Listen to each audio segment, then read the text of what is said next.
آج سے 50 سال پہلے مسلمانوں کا یہ طریقہ تھا کہ عام مسلمان قرآن کریم کی تلاوت محض ثواب کی غرض سے کرتے تھے اور روزانہ کے ضروری مسائل، پاکی پلیتی، روزہ، نماز کے احکام میں بہت محنت اور کوشش کرتے تھے۔ عام مسلمان قرآن شریف کا ترجمہ کرتے ہوئے ڈرتے تھے۔ وہ سمجھتے تھے کہ یہ دریا ناپیدا کنار ہے، یعنی یہ وہ دریا ہے جس کا کنارہ نہیں ہے، اس میں غوطہ وہی لگائے جو اس کا شناور ہو، یعنی اس کا جاننے والا ہو، اور بے جانے اس میں کودنا جان سے ہاتھ دھونا ہے، اور بے علم و فہم کی قرآن شریف کے ترجمہ کو ہاتھ لگانا اپنے ایمان کو برباد کرنا ہے۔ نیز ہر مسلمان کا خیال تھا کہ قرآن شریف کے ترجمے کا سوال ہم سے نہ قبر میں ہوگا اور نہ حشر میں، ہم سے سوال عبادت معاملات کا ہوگا، اسے کوشش سے حاصل کرو۔ یہ تو عوام کی روش تھی۔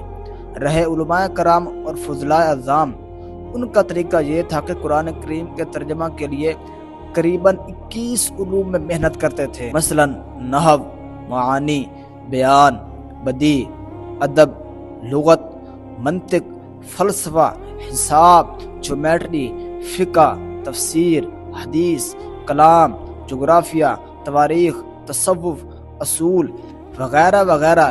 ان علوم میں اپنی عمر کا کافی حصہ صرف کرتے تھے۔ جب نہایت جانفشانی اور عرق ریزی سے ان علوم میں پوری مہارت حاصل کر لیتے تب قرآن شریف کے ترجمے کی طرف توجہ کرتے تھے۔ پھر بھی اتنی احتیاط سے آیات متشابہات کو ہاتھ تک نہ لگاتے تھے۔ کیونکہ اس قسم کی آیتیں رب تعالیٰ اور اس کے محبوب صلی اللہ تعالی وسلم کے درمیان راز و نیاز ہیں۔ وہ کہتے ہیں نا کہ اغیار کو یار کے معاملے میں دخل دینا روا نہیں۔ رہی آیات محکمات، ان کے ترجمے میں کوشش تو کرتے مگر گزشتہ سارے علوم کا لحاظ رکھتے، یعنی پیچھے 1300 سال 1400 سال علماء کرام مفسرین نے کیا لکھا ہے کہ مفسرین، محدثین، فقہا کے فرمان پر نظر کرتے ہوئے پھر بھی پوری کوشش کرنے کے باوجود قرآن کریم کے سامنے اپنے آپ کو طفل مکتب جانتے تھے۔ اس طریقہ کار کا فائدہ یہ تھا کہ مسلمان بد مذہبی، لا دینی کا شکار نہ ہوتے تھے۔ وہ جانتے بھی نہ تھے کہ قادیانی کس بلا کا نام ہے، دیوبندی کہاں کا بھوت ہے، غیر مقلدین نچریت کس آفت کو کہتے ہیں، چکڑیالوی کس جانور کا نام ہے۔ علماء کی تقریریں خوف خدا، عظمت و حیبت حضور محمد مصطفیٰ صلی اللہ علیہ وسلم، مسائل دینیا اور علمی معلومات سے بھرے ہوتے تھے۔ تقریر سننے والا تقریر سن کر مسائل ایسے یاد کرتے تھے جیسے آج طالب علم سبق پڑھ کر تکرار کرتے ہیں کہ آج کے مولوی صاحب نے فلاں فلاں مسئلہ بیان فرمایا ہے۔ غرض کے عجیب نوری زمانہ تھا اور عجب نورانی لوگ تھے۔ اچانک زمانے کا رخ بدلا، ہوا کے رخ میں تبدیلی ہوئی۔ بعض نادان دوستوں اور دوست نما دشمنوں نے عام مسلمانوں میں ترجمہ کرنے اور سیکھنے کا جذبہ پیدا کیا اور عوام کو یہ سمجھایا کہ قرآن عوام کی ہدایت کے لیے آیا ہے، اس کا سمجھنا بہت سہل ہے، یعنی آسان ہے۔ ہر شخص اپنی عقل و سمجھ سے ترجمہ کرے اور احکام نکالے، اس کے لیے کسی علم کی ضرورت نہیں ہے۔ قرآن کے ترجمے بے دھڑک شروع کر دیے اور نبی علیہ الصلوۃ والسلام کے کمالات کا انکار بلکہ اس ذات کریم سے برابری کا دعویٰ شروع کر دیا۔ اب جاہل عوام یہاں تک پہنچ چکی ہے کہ خواندہ ناخواندہ، انگریزی تعلیم یافتہ، لغت کی تھوڑی باتیں یاد کر کے بڑے بڑے دعوے سے قرآن کا ترجمہ کر رہا ہے، اور جو کچھ اس کے ناقص سمجھ میں آتا ہے اسے وہی الہی سمجھتا ہے، جس کا نتیجہ یہ ہوا کہ مسلمانوں میں روزانہ نئے نئے فرقے پیدا ہو رہے ہیں جو ایک دوسرے کو کافر، مشرک، مرتد اور خارج از اسلام سمجھتے ہیں۔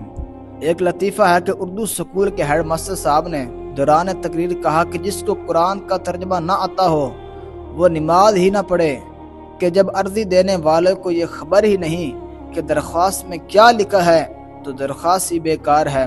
میں نے کہا پھر عربی زبان میں نماز پڑھنے کی ضرورت ہی کیا ہے؟ موجودہ انجیلوں کی طرح قرآن کے اردو ترجمے اور خلاصے بنا لو، اس میں نماز پڑھ لیا کرو، رب تعالیٰ تو اردو جانتا ہے۔ اس پر وہ خاموش ہو گئے۔ آج ہر بد مذہب ہر شخص کو قرآن کی طرف بلا رہا ہے کہ آؤ میرا دین قرآن سے ثابت ہے۔ اسی پرفتن زمانے کی خبر حضور سید عالم صلی اللہ علیہ وسلم نے دی تھی۔ اور ایسے دجالوں کا ذکر سرکار نے فرمایا تھا، یدعون الی کتاب اللہ، وہ گمراہ گروہ ہر ایک کو قرآن کی طرف بلائے گا۔ رب تعالی ارشاد فرماتا ہے، وَإِذَا ذُكِّرُوا بِآيَاتِ رَبِّهِمْ لَمْ يَخِرُّوا عَلَيْهَا صُمًّا وَعُمْيَانًا، کہ مسلمان اللہ تعالیٰ کی آیتوں پر گونگے اندھے ہو کر نہیں گر پڑتے۔ یعنی کوئی بھی آیت پڑھ دے اور اپنے عقیدے کو ثابت کرنا چاہتا ہو تو مسلمان جو صحیح العقیدہ ہے اس آیت کی تفسیر کو دیکھے گا، اس کے شان نزول کی طرف دیکھے گا کہ یہ آیت کن کے بارے میں نازل ہوئی ہے اور اس کے بارے میں کیا فرمایا گیا ہے۔ اللہ پاک سے دعا ہے کہ اللہ پاک ہمارے عقیدہ ایمان کی حفاظت فرمائے اور جماعت اہل سنت کے ساتھ قائم دائم رہنے کی توفیق عطا فرمائے۔ آمین بجاہ النبی صلی اللہ علیہ وسلم۔